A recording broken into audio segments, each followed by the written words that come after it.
नमस्कार। आप देख रहे हैं भारत खबर। मैं हूं आपकी हॉस्ट। अगर आप भी गोदी मीडिया पर भरोसा नहीं करते हैं तो न्यूज़ पूरा देखें।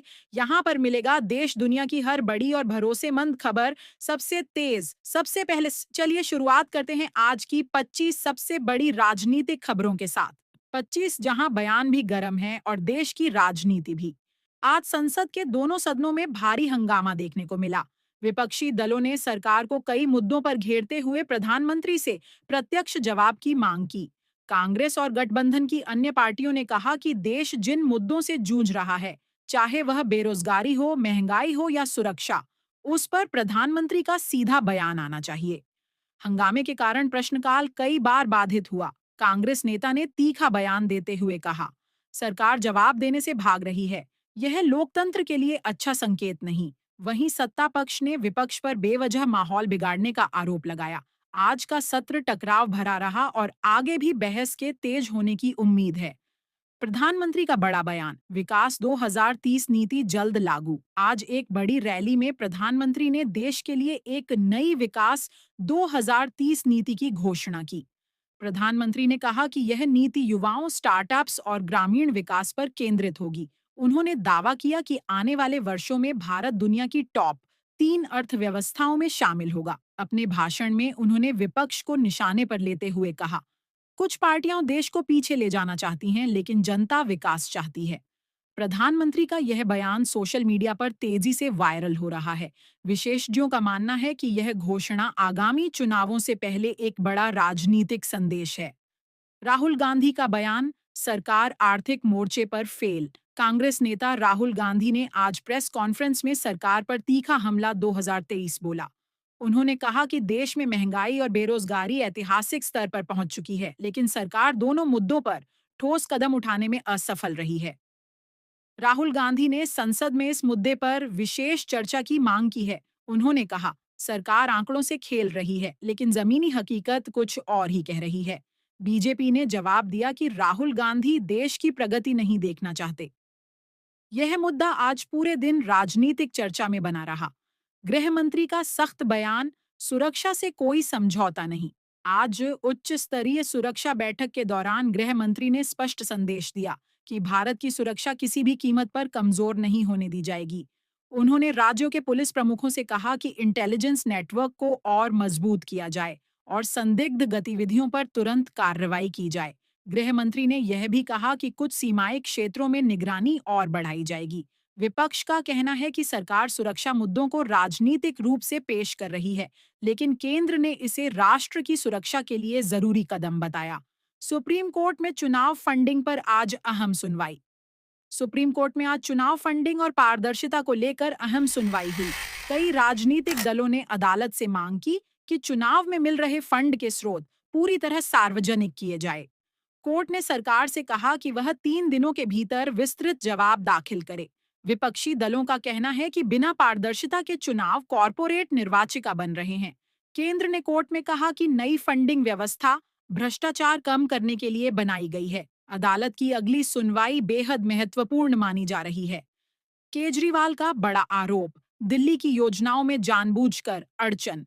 दिल्ली के मुख्यमंत्री अरविंद केजरीवाल ने आज एक प्रेस कॉन्फ्रेंस में केंद्र सरकार पर गंभीर आरोप लगाए हैं। उन्होंने कहा कि दिल्ली के लोगों के लिए चल रही पानी, बिजली और स्वास्थ्य योजनाओं में जानबूझकर रोड़े अटकाए जा रहे हैं। केजरीवाल ने दावा किया कि कई प्रस्ताव महीनों से केंद्र के पास लंबित पड़े हैं, लेकिन उनकी मंजूरी नहीं मिल रही। उन्होंने मांग की कि दिल्ली को पूर्ण राज्य का दर्जा दिया जाए, ताकि हर बार अनुमति की राजनीति न करनी पड़े। वहीं बीजेपी ने जवाब दिया कि केजरीवाल आरोप लगाकर अपनी नाकामियों से ध्यान हटाना चाहते हैं। यह मुद्दा पूरे दिन सोशल मीडिया पर ट्रेंड करता रहा। बीजेपी पलटवार, केजरीवाल अपनी नाकामियों के बहाने बना रहे हैं। दिल्ली में राजनीतिक टकराव और बढ़ गया है। मुख्यमंत्री के बयान के बाद बीजेपी ने प्रेस कॉन्फ्रेंस कर पलटवार किया है। बीजेपी प्रवक्ताओं ने कहा कि दिल्ली सरकार ने पिछले 3 साल में एक भी बड़ी परियोजना पूरी नहीं की और जब जवाब देने की बारी आती है तो वे केंद्र पर उंगली उठाने लगते हैं। बीजेपी ने यह भी कहा कि दिल्ली के बजट का बड़ा हिस्सा विज्ञापनों पर खर्च हो रहा है, जबकि जनता को मूल सुविधाएं नहीं मिल पा रही हैं। बीजेपी नेताओं का बयान था, यदि काम किया है तो आंकड़े दिखाएं, सिर्फ आरोप नहीं। ममता बनर्जी का दावा, राज्यों के अधिकार छिने जा रहे हैं। पश्चिम बंगाल की मुख्यमंत्री ममता बनर्जी ने आज एक रैली में केंद्र सरकार पर बड़ा आरोप लगाया है। उन्होंने कहा कि संघीय ढांचे को कमजोर करने की कोशिश की जा रही है और कई राज्यों को उनके संवैधानिक अधिकारों से वंचित किया जा रहा है।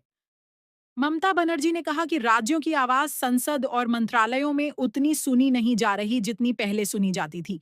उन्होंने मांग की कि केंद्र और राज्यों के बीच संवाद को मजबूत किया जाए। बीजेपी ने इसे चुनावी राजनीति बताते हुए कहा कि ममता बनर्जी बिना कारण विवाद पैदा कर रही हैं। यूपी में योगी आदित्यनाथ की मेगा रैली, विपक्ष पर बड़ा हमला। उत्तर प्रदेश में आज मुख्यमंत्री योगी आदित्यनाथ ने एक बड़ी रैली को संबोधित किया। उन्होंने कहा कि यूपी राष्ट्रीय विकास का इंजन बन चुका है और पिछले वर्षों में 100 करोड़ से अधिक लोगों को रोजगार दिया है। राज्य ने रिकॉर्ड निवेश हासिल किया है। योगी ने विपक्ष पर निशाना साधते हुए कहा, कुछ दल सिर्फ जातिवाद और तुष्टीकरण की राजनीति कर रहे हैं, लेकिन जनता विकास चाहती है। उन्होंने दावा किया कि कानून व्यवस्था में सुधार से निवेशकों का भरोसा बढ़ा है। विपक्ष ने कहा कि योगी सरकार असली मुद्दों से ध्यान भटका रही है। चुनाव आयोग का बयान, ईवीएम में किसी तरह की गड़बड़ी नहीं। आज चुनाव आयोग ने एक अहम प्रेस कॉन्फ्रेंस में ईवीएम की सुरक्षा को लेकर विस्तृत जानकारी साझा की। ईसीआई ने कहा कि भारत की इलेक्ट्रॉनिक वोटिंग मशीनें 100% सुरक्षित हैं और उनमें हैकिंग या रिमोट कंट्रोल जैसी कोई संभावना नहीं है। विपक्षी दलों ने वीवीपैट स्लिप की गिनती बढ़ाने की मांग की है, लेकिन आयोग ने कहा कि वर्तमान व्यवस्था पूरी तरह पारदर्शी है और अब तक कोई तकनीकी समस्या साबित नहीं हुई है। चुनाव आयोग ने साफ किया कि ईवीएम पर सवाल सिर्फ भ्रम फैलाते हैं।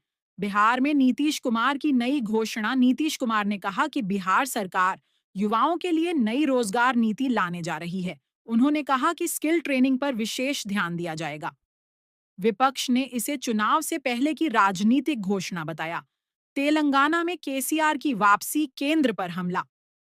केसीआर ने एक बड़ी रैली में कहा कि तेलंगाना को केंद्र से पर्याप्त फंड नहीं मिल रहा। उन्होंने आरोप लगाया कि राज्य की योजनाएं रोकने की कोशिश हो रही है। सत्ताधारी दल ने कहा केसीआर झूठा प्रचार कर रहे हैं। कर्नाटक का पानी विवाद, फिर गर्म कावेरी पानी विवाद पर कर्नाटक में कांग्रेस और बीजेपी आमने सामने आ गए हैं। कांग्रेस का आरोप, पिछली सरकार ने पानी प्रबंधन बिगाड़ा। बीजेपी का पलटवार, कांग्रेस सिर्फ बयानबाजी कर रही है।